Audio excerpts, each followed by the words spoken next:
बच्चों हम स्टडी कर रहे थे chapter acid basis and salt. बच्चों इस चैप्टर में हमने एसिड के बारे में जाना, बेसिस के बारे में जाना, इनकी प्रॉपर्टी को देखा, पीएच लेवल के बारे में हमने स्टडी की और हमने यहाँ तक साल्ट टॉपिक अपना शुरू किया था। इसमें हमने साल्ट के बारे में भी जाना था। आज बच्चों हम अब इस चैप्टर में लास्ट स्टेज पर हैं, जिसमें हम लास्ट में स्टडी करेंगे washing soda and plaster of Paris. हम इसमें स्टडी करने जा रहे हैं बच्चों washing soda and plaster of Paris. तो बच्चों आपको याद होगा, इफ यू हैव रिमेम्बर्ड, अगर आपने याद रखते हो कि जब हमने प्रीवियसली साल्ट के बारे में बताया था कि साल्ट कैसे फॉर्म होते हैं, कैसे उनकी फॉर्मेशन होती है, तो इसमें न्यूट्रलाइजेशन प्रोसेस आया था कि जब किसी एसिड की बेस से रिएक्शन कराते हैं, when we react any basis with any acid then salt is form. तो क्या बनता है बच्चों? सॉल्ट बनता है। इसके अलावा हमने कॉमन सॉल्ट के बारे में जाना था, जो बहुत ही इम्पोर्टेंट है। बेसिकली सभी घर में उसका क्या होता है, यूज होता है। NaCl के बारे में स्टडी की थी। इससे ड्राइव होने वाले, इससे फॉर्म होने वाले कुछ कंपाउंड हमने क्या किए थे, स्टडी किए थे, जो NaCl से बनते थे। जिसमें हमने बेकिंग सोडा जाना था और क्या करा था, बेकिंग सोडा था और ब्लीचिंग पाउडर था, NaOH था। इनके बारे में हमने स्टडी की थी। आज इसी सीरीज में बच्चों जो कॉमन साल्ट से ही हमारा प्रिपरेशन होती है, उसमें हम क्या करेंगे, स्टडी करेंगे washing soda and plaster of Paris की। तो शुरू करते हैं, लेट अस स्टार्ट।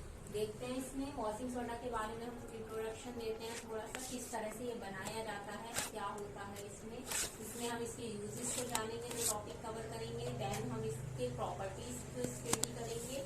चलिए स्टार्ट करते हैं, देखते हैं। तो बच्चों देखिए, सबसे पहले इसमें आते हैं production of washing soda. Washing soda का प्रोडक्शन कैसे होता है बच्चों? बड़ी बड़ी जो मैन्युफैक्चर इंडस्ट्रीज होती हैं, उनमें वॉशिंग सोडा का जो प्रोडक्शन होता है, वो बेसिकली जो मैन्युफैक्चर होता है वो होता है एक प्रोसेस के द्वारा, जिसको कहते हैं साल्वे प्रोसेस। साल्वे प्रोसेस के द्वारा वॉशिंग सोडा की क्या होती है, प्रिपरेशन की जाती है, बनाया जाता है। सोडियम हाइड्रोजन कार्बोनेट भी हम इसको बोलते हैं। So sodium hydrogen carbonate is manufacture by Solvay process. Solvay process के द्वारा बनाया जा रहा है। अब बच्चों अगर आप इसको बुक से स्टडी करते हैं तो बुक में ये एक लेंथी प्रोसेस है, बहुत ही लंबा प्रोसेस है। तो हमने क्या किया है, इसको छोटे छोटे स्टेप्स में डिवाइड करके उसको एक्सप्लेन किया है।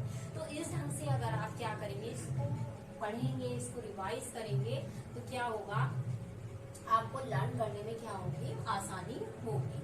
तो इसमें 3 स्टेप्स में ये प्रोसेस होता है। साल्वे प्रोसेस किस तरह से होता है, जिसके द्वारा ये वॉशिंग सोडा की प्रिपरेशन होती है, देखते हैं। जो नंबर फर्स्ट स्टेप है, first we have to follow first step. इसमें जो फर्स्ट स्टेप है, इसमें सबसे पहले स्टेप में हम क्या करेंगे, brine is reactive with ammonia and CO2। इसमें बच्चों क्या होता है, सबसे पहले जो ब्राइन होता है, हमने ब्राइन के बारे में पढ़ा था जिस समय NaOH की प्रिपरेशन हुई थी।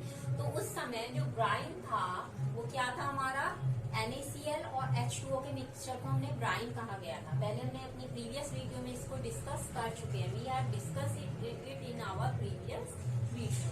तो ब्राइन क्या करता है, इसमें रिएक्ट करता है किसके साथ, अमोनिया के और कार्बन डाइऑक्साइड के। अमोनिया और कार्बन डाइऑक्साइड से क्या करता है, ब्राइन रिएक्ट करता है।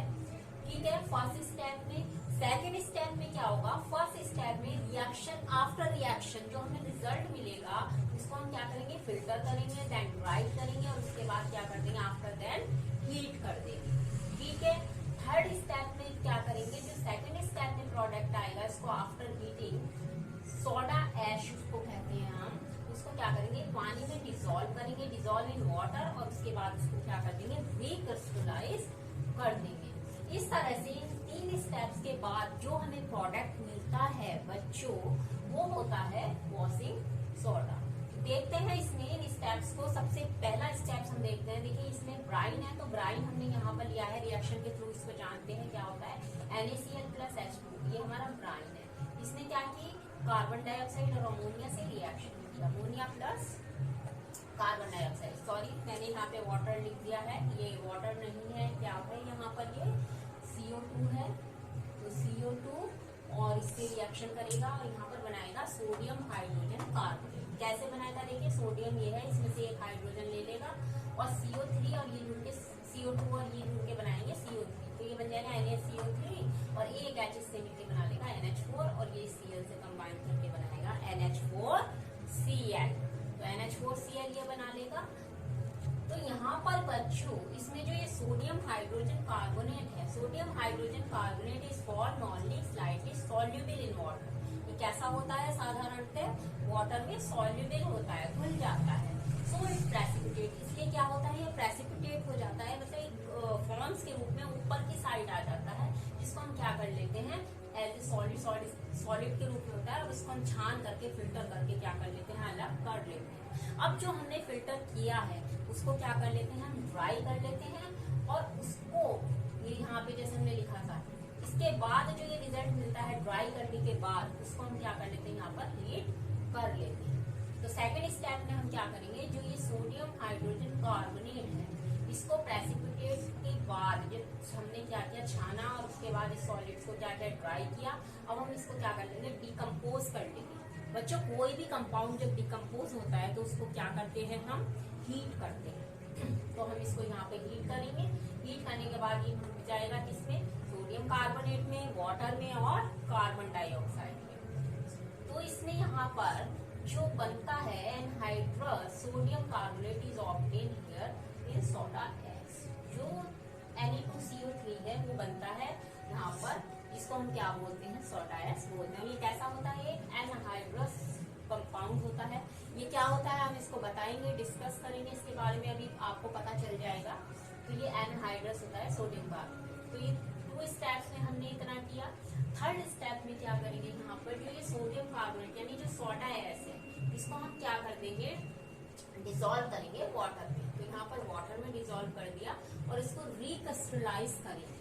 तो 10 मॉलिक्यूल्स हमने वाटर के लिए और ये सोडा एस लिया, ये बन जाएगा Na2CO3 into 10H2।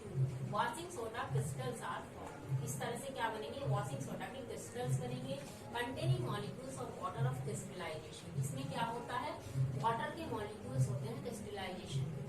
तो इस तरह से क्या है, हमारा ये वॉशिंग सोडा की प्रिपरेशन होती है। कौन से प्रोसेस से बच्चों, साल्वेंट प्रोसेस से।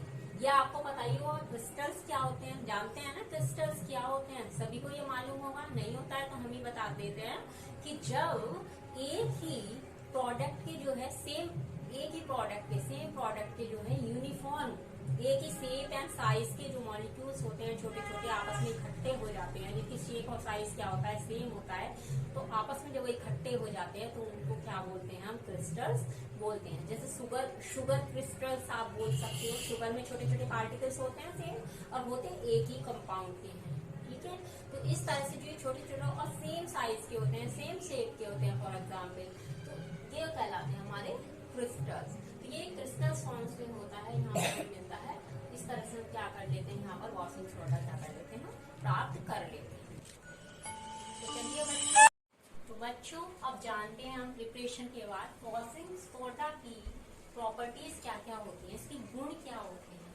तो देखिए इसमें जो इसकी प्रॉपर्टी है, नंबर 1 ट्रांसपेरेंट क्रिस्टलाइन सॉलिड। बच्चों ये जो वॉशिंग सोडा होता है ये कैसा होता है, एक सॉलिड होता है और सॉलिड भी कैसा है, क्रिस्टल्स की फॉर्म से। कैसे छोटे छोटे क्रिस्टल्स होते हैं इसमें, उन क्रिस्टल्स की फॉर्म से होता है। और ये क्या है, ट्रांसपेरेंट होते हैं। ट्रांसपेरेंट जानते हैं, ट्रांसपेरेंट जिसके आर पार क्या कर सकते हैं, हम क्या कर सकते हैं, देख सकते हैं। तो ट्रांसपेरेंट क्रिस्टलाइन सॉलिड है। Number 2 washing soda is one of the few metal. बहुत से मेटल में से ये एक ऐसा मेटल है, कार्बोनेट है, which are soluble in water, जो क्या हो जाता है, वाटर में सॉल्युबल हो जाता है। हम क्या कर देते हैं, इसको वाटर में सॉल्युबल। देखा होगा जब कपड़े वगैरह धोते हैं तो इसको क्या करते हैं, जब वाटर में डालते हैं, मिक्स करते हैं, तो ये क्या हो जाता है, इजीली उसमें सॉल्युबल हो जाता है और हम आसानी से क्या कर सकते हैं, वॉश कर लेते हैं अपने क्लॉथ्स को। थर्ड है the solution of washing soda in water is alkaline. जो सॉल्यूशन होता है वॉशिंग सोडा का वाटर में वो एल्कलाइन होता है। एल्कलाइन आप जानते ही होंगे, हमने प्रीवियस वीडियो में इन सब के बारे में पढ़ा था। तो ये एल्कलाइन होता है जो क्या कर देता है, रेड लिटमस को, अगर आप लिटमस पेपर लेंगे तो ये रेड लिटमस को कैसा कर देगा इसमें बच्चों, ब्लू कर देगा। रेड लिटमस को ब्लू में टर्न कर देगा। फोर्थ प्रॉपर्टी है इसकी, जो वॉशिंग सोडा है, जो मेन इंपॉर्टेंट प्रॉपर्टी है डिटर्जेंट प्रॉपर्टी। कैसी प्रॉपर्टी होती है इसकी? डिटर्जेंट प्रॉपर्टीज होती है ऑफ क्लींजिंग, सफाई करने के लिए। Because it can remove dirt, क्योंकि क्या कर सकता है ये?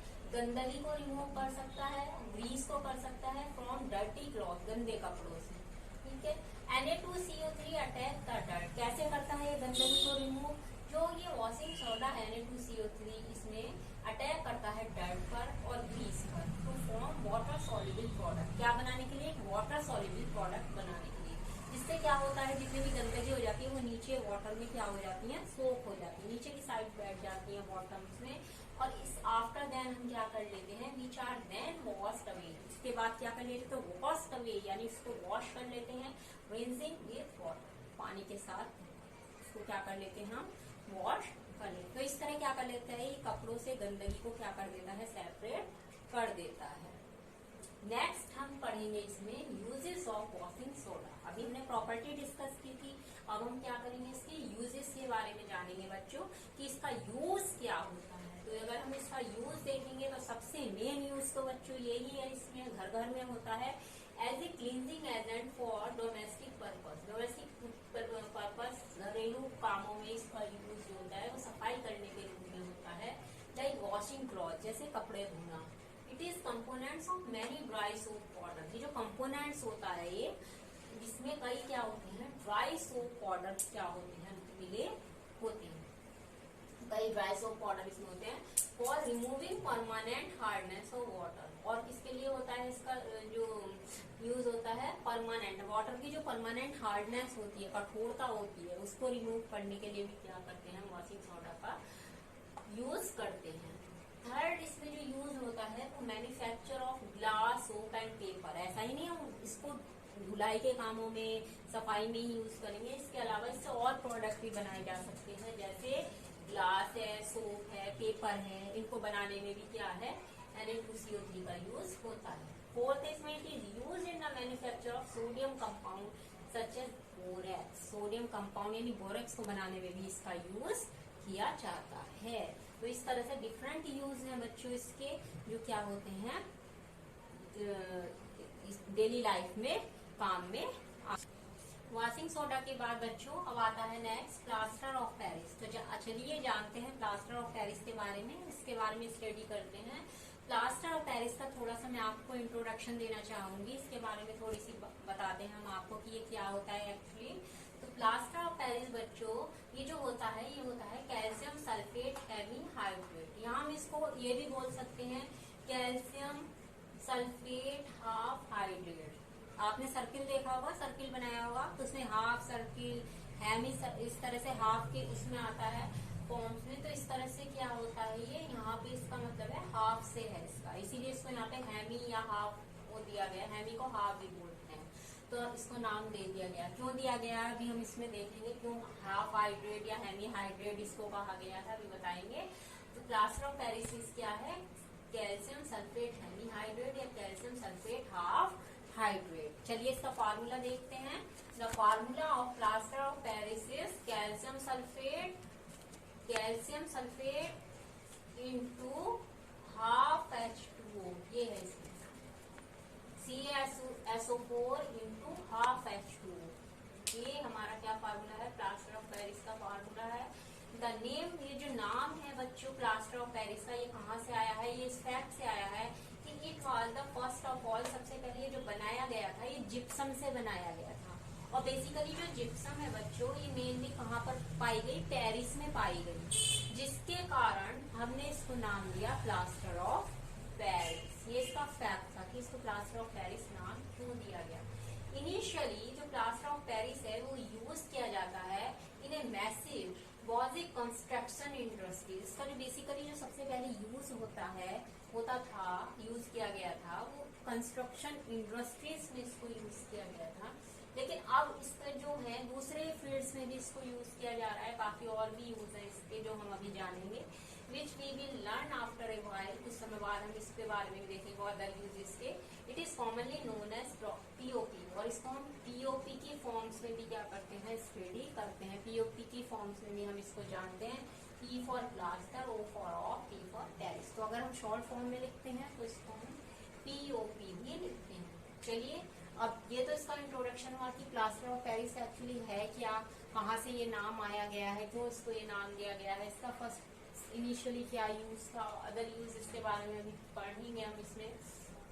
लेकिन सबसे पहले हम देखते हैं कि इसको एक्चुअली बनाया कैसे जाता है, उसके बारे में हम स्टडी करते हैं, जानते हैं कैसे बनाते हैं इसको। तो बच्चों देखिए, इसमें बनाने के लिए प्रिपरेशन ऑफ पीओपी, CaSO4 और 2 मॉलिक्यूल्स क्या है, वाटर के लेंगे और इसको क्या करेंगे, हीट कर देंगे 100 डिग्री सेंटीग्रेड और 373 डिग्री केल्विन पर। फ़ारेनहाइट केल्विन में तो आपने चेंज कर ही रखा होगा इसमें। तो हम टेम्परेचर को वन फॉर्म से दूसरी में, अदर में क्या कर लेते हैं, चेंज कर सकते हैं। तो हमारा यहाँ पर क्या बन जाता है, CaSO4 half H2O plus 1.5 H2O, ये अलग हो जाता है। ठीक है, तो ये हमारा है प्लास्टर ऑफ पेरिस। अब ये देखने में क्या है, अच्छा नहीं लग रहा है हमें, तो हमें इसको कंप्लीट उसमें फॉर्म्स में करना है। तो हम क्या कर देते हैं, इसमें 2 से मल्टीप्लाई यहाँ पर कर देते हैं। जब हम यहाँ 2 से मल्टीप्लाई कर देते हैं तो ये आ जाता है 2CaSO4 H2O प्लस 3H2, ये हमारा यहाँ पर आ जाता है, मिल जाता है हमें। ठीक है, तो इस तरह से हम क्या कर लेते हैं बच्चों, प्लास्टर ऑफ पेरिस की फॉर्मेशन कर लेते हैं, प्लास्टर ऑफ पेरिस बना लेते हैं। अब बच्चों ये प्लास्टर ऑफ पेरिस बन तो गया, लेकिन इस प्लास्टर ऑफ पेरिस की यूज क्या है, प्रॉपर्टी क्या है, तो चलिए जानते हैं इसकी प्रॉपर्टी के बारे में। बच्चों अगर आप प्लास्टर ऑफ पेरिस को देखेंगे तो ये क्या है, एक व्हाइट पाउडर है, व्हाइट पाउडर की फॉर्म्स में होता है ये कंपाउंड। सेकंड इसकी प्रॉपर्टी होती है कि ये एक बहुत ही रिमार्केबल प्रॉपर्टी होती है इसकी, जो setting into a hard mass, एक हार्ड मास में सेट होने की रिमार्केबल बहुत ही प्रॉपर्टी होती है। स्पेशली ऑन वेटिंग, जब आप क्या करते हैं, इसको गीला करते हैं, किसके साथ, वाटर के साथ। जब हम इसको वाटर के साथ गीला कर देते हैं, वाटर इसमें मिला देते हैं, एक हार्ड मास में, हार्ड सब्सटेंस में क्या हो जाता है, कन्वर्ट हो जाता है। So when H2O is added to it, it set into a hard mass। तो ये एक हार्ड मास में क्या हो जाता है, वाटर को ऐड करने पर फिर ये कन्वर्ट हो जाता है in about a half an hour. इस प्रोसेस को होने में केवल हाफ एन आवर का टाइम क्या है, लगता है। This setting of it is due to its hydration to form crystal of gypsum. ये जो प्रोसेस होता है बच्चों, होता क्यों है, तो ये प्रोसेस इसलिए होता है हाइड्रेशन के कारण, टू फॉर्म, जिससे क्या बनते हैं, जिप्सम के क्रिस्टल बनते हैं, which set to form hard substance, जो सेट हो जाते हैं एक हार्ड सब्सटेंस की फॉर्मेशन करने के लिए। The setting of POP is accompanied by a slight expansion in volume. ये जो सेटिंग होती है पीओपी की, ये होती है इसके वॉल्यूम में जो एक्सपेंशन होता है, उसके कारण क्या होती है, ड्यू टू जिसके कारण इट इज यूज, क्या कर लेते हैं, ये हार्ड सब्सटेंस में कन्वर्ट होता है बच्चों। इसका यूज जो है वो स्टैचू, टॉयज वगैरह बनाने में कर लिया जाता है। तो बच्चों अभी हमने स्टडी की प्लास्टर ऑफ पेरिस की प्रॉपर्टी के बारे में। अब हम जानते हैं कि इसके यूजेस क्या हैं, किस किस फील्ड में इसको हम यूज कर सकते हैं।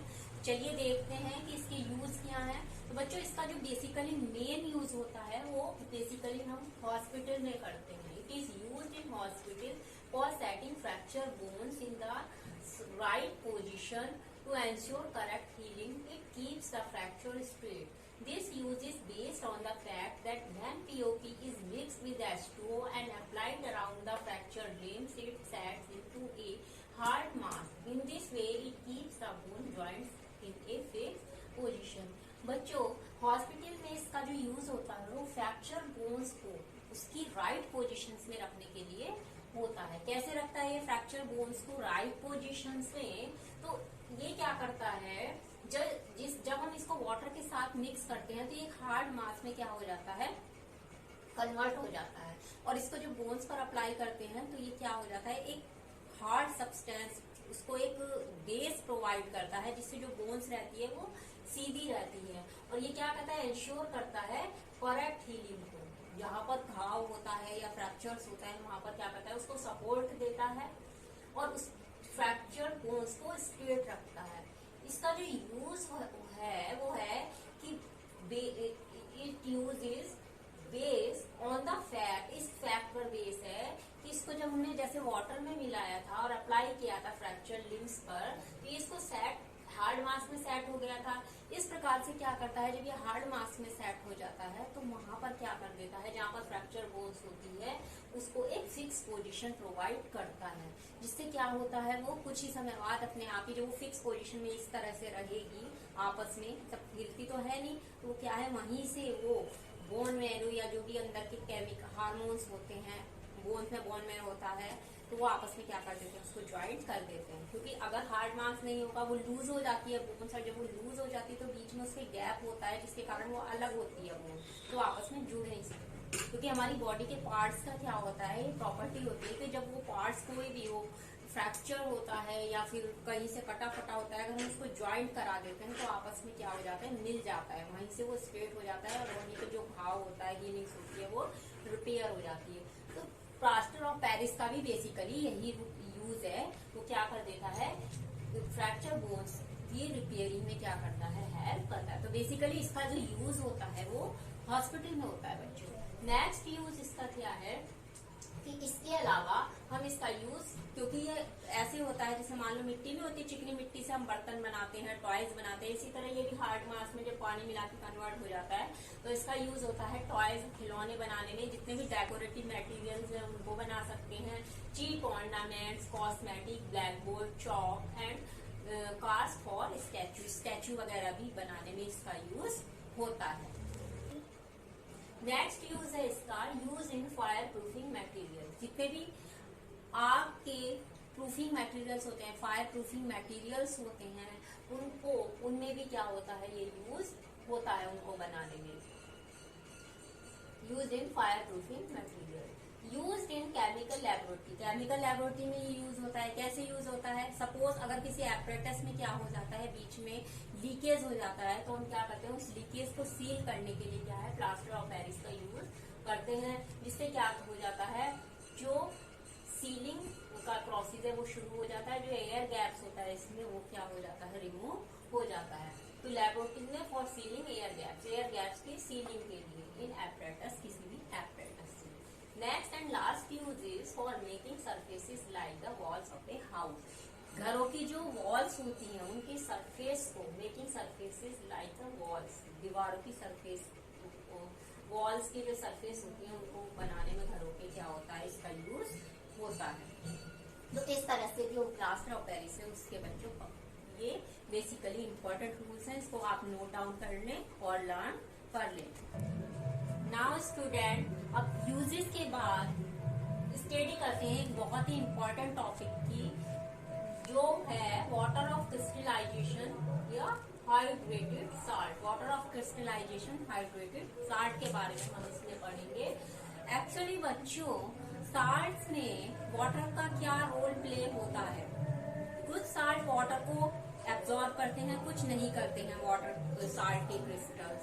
तो जो वाटर क्रिस्टल एब्जॉर्ब करते हैं उनको क्या कहते हैं, जो नहीं करते हैं वो उनको क्या कहते हैं। तो इसके बारे में हम अभी डिटेल में क्या करेंगे, जानेंगे।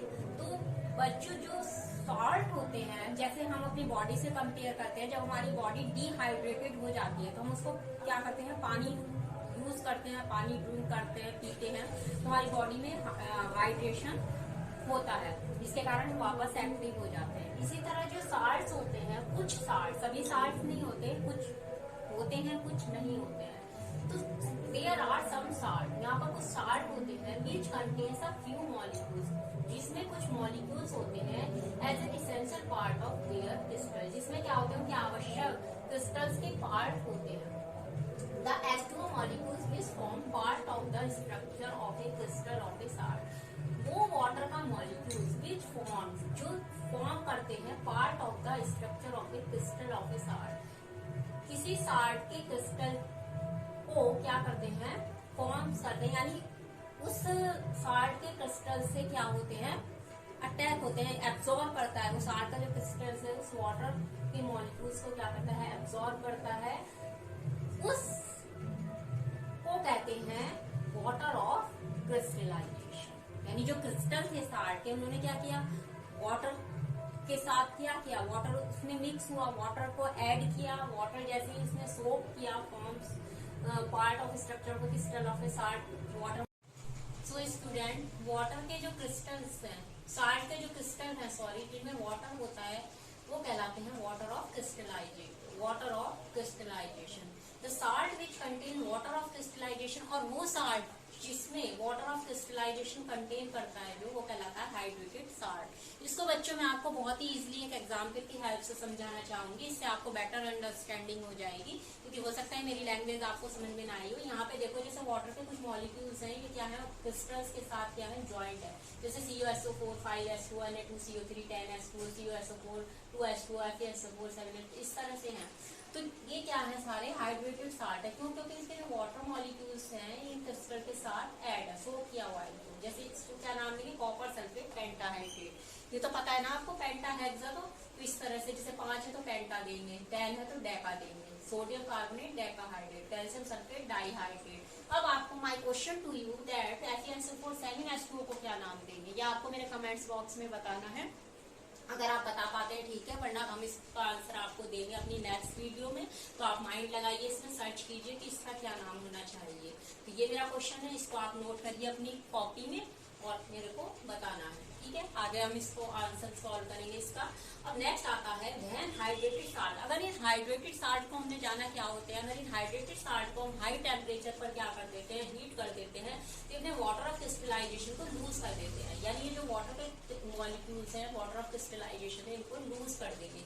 ये साल्ट क्या कहलाएंगे, एनहाइड्रस साल्ट। क्या कहलाएंगे बच्चों, anhydrous salt. So when hydrated salt are heated strong, they lose their water of crystallization. These salt are called anhydrous salt. जैसे CuSO4 है, ये वाला है, हमने इसको हीट किया तो ये 5H2O अलग हो गया और बाकी क्या बच्चों ने आपका CuSO4। तो ये जो CuSO4 है बच्चों, ये क्या कहलाएगा हमारा एनहाइड्रस साल्ट। और इसके साथ अगर वाटर मॉलिक्यूल्स है तो ये hydrated. Very easy to you, आप इसको उम्मीद अच्छे से समझ गए होंगे। तो ये इस तरह से है। तो बच्चों ये हमने चैप्टर का आज एंड कर दिया है इसका।